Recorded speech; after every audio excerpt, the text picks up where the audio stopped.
বললে অনেক অনেক ব্যক্তি হয়তো বা কাছে শত্রু হয়ে যাবে, অনেক কষ্ট পাবে বা অনেকে দুঃখ পাবে।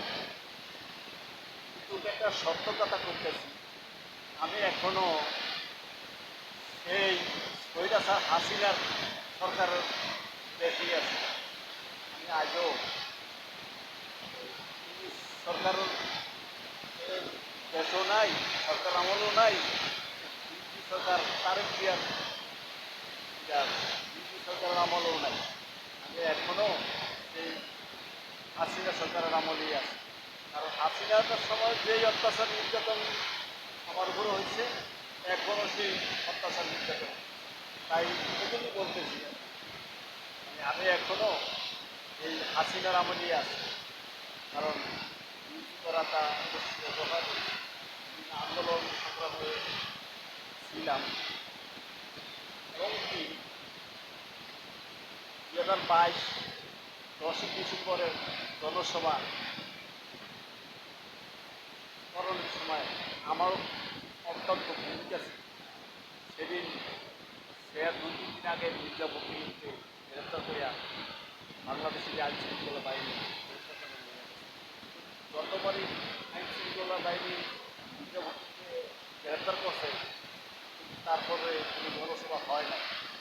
আরেকটা কথা কিন্তু আমরা শুনলে অবাক হবে, যারা রাজনীতি করতেছে, আমি মনে হয় রাজনীতি কিছু তারপরে করি পৃথিবীর ইতিহাসে কোনো রাজনৈতিক দলের সমাবেশ আজকে কোনো কারণ না হলে সেই জনসভা তারপরের দিন বা হয় না।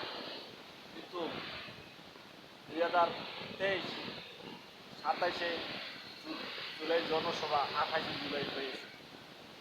এখন আমি কথাগুলো বলতেছি, যারা রাজনীতি করেন আমার কথাগুলো যদি তাদের একজনের সামনে যদি যায়, আমার কথাগুলো গুরুত্ব নিয়ে আমাকে একটু সহযোগিতা করুন।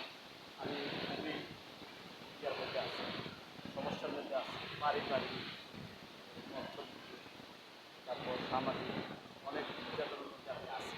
আমাকে সহযোগিতা করলে আমি আপনাদের ভাই, আমি আপনাদের সৎ যুক্ত ছিলাম, এখনও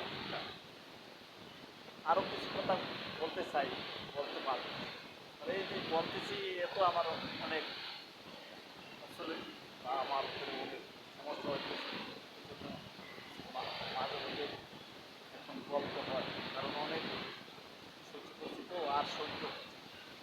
তাই তাই বলতেছি, যার কাছে রাজনীতি গৌরব যায়, আপনারা অবশ্যই আমার কথা ইতিহাসে পুরো আবারও মানুষের পুরো রাষ্ট্রের ইতিহাসে নাই। আজকে জনসভা বাইরে গেলে সেই জনসভা আগামীকাল আবার হয়।